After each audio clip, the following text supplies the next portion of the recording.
Hello बच्चों, चलिए प्रश्न को देखते हैं। प्रश्न है, सिद्ध कीजिए कि एक समचतुर्भुज की भुजाओं के वर्गों का योग उसके विकर्णों के वर्गों के योग के बराबर होता है।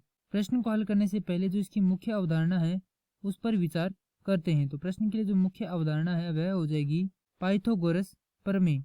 तो पाइथागोरस प्रमेय वह प्रमेय होती है जिसके अनुसार किसी समकोण त्रिभुज के कर्ण भुजा का वर्ग शेष अन्य दो भुजाओं के वर्गों के योग के बराबर होता है, अर्थात कर्ण की घात 2 बराबर आधार की घात 2 जोड़ लंब की घात 2। प्रश्न में दिया गया कि सिद्ध कीजिए कि एक समचतुर्भुज का अर्थ होता है जिस आकृति की चारों भुजाएं क्या हो, समान हो। तो हम यहाँ पर इस प्रकार से एक चतुर्भुज बनाते हैं जिसे हम क्या कह सकते हैं, समचतुर्भुज कह सकते हैं, जिसमें चारों भुजाएं क्या है, बराबर है। इसे नाम दे देते हैं ए, बी, सी और डी। और अब इसकी जो डी को बी से मिलाते हैं तो ये क्या बन जाता है, एक विकर्ण बन जाता है। ए को सी से मिलाने पर भी कि हमें क्या प्राप्त हो जाता है, एक विकर्ण प्राप्त हो जाता है।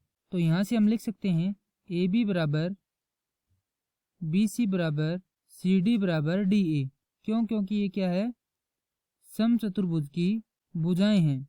और हम जानते हैं कि समचतुर्भुज के विकर्ण आपस में समकोण पर समद्विभाजित होते हैं, अर्थात ये कोण और ये कोण दोनों क्या हैं, 90 डिग्री के कोण हैं। इस कथन से हम क्या लिख सकते हैं, इस कथन से लिख सकते हैं, हम मध्य बिंदु लेते हैं यहाँ पर कोई बिंदु ओ, ए ओ बराबर है ओ सी और डी ओ बराबर है ओ बी। अब हमारे पास चार त्रिभुज प्राप्त हो रहे हैं, पहला ये, दूसरा ये, तीसरा ये और चौथा ये वाला त्रिभुज प्राप्त हो रहा है।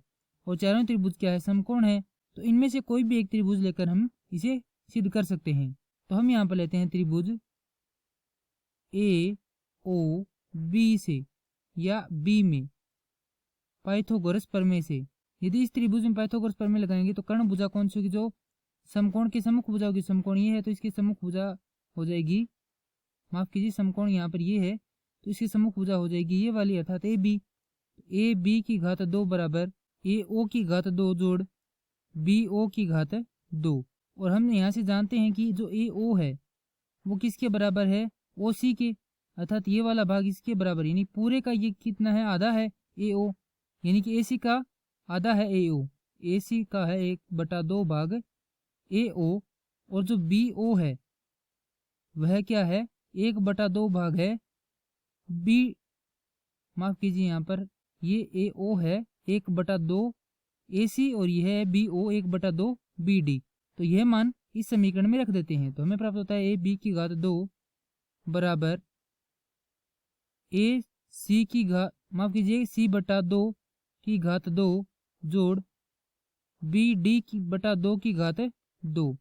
हल करेंगे तो प्राप्त होगा ए बी की घात 2 बराबर ए सी की घात 2/4 जोड़ बी डी की घात 2/4। लघुत्तम लेके हल करेंगे तो हमारे पास प्राप्त होगा 4 गुणा ए बी की घात 2 बराबर ए सी की घात 2 जोड़ बी डी की घात 2। जैसा कि हम जानते हैं कि समचतुर्भुज की चारों भुजाएं क्या होती है, बराबर होती है। तो यहाँ पर देखो ए बी की घात 2 है, अर्थात इसे क्या लिख सकते हैं, ए बी जोड़ ए बी जोड़ ए बी जोड़ ए बी जोड़ ए बी, अर्थात इसे 4 बार लिख सकते हैं।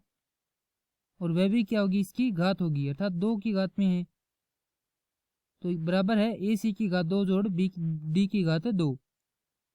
तो जैसा कि हम जानते हैं कि ए बी बराबर है बी सी, तो यहाँ से क्या करेंगे, इस ए बी को क्या लिख देंगे, बी सी लिख देंगे। ए बी की घात 2 जोड़ बी सी की घात 2 जोड़ सी डी की घात 2 जोड़ डी ए की घात 2 जोड़ बराबर ए सी की घात 2 जोड़ बी डी की घात 2।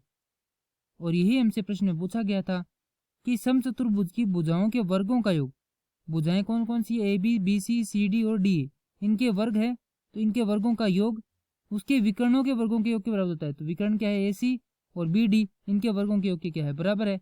तो यह हमने क्या कर दिया, यहाँ पर सिद्ध कर दिया, और ये इस प्रश्न में पूछा गया था। मैं आशा करता हूँ कि यह प्रश्न आपको समझ में आया होगा। धन्यवाद।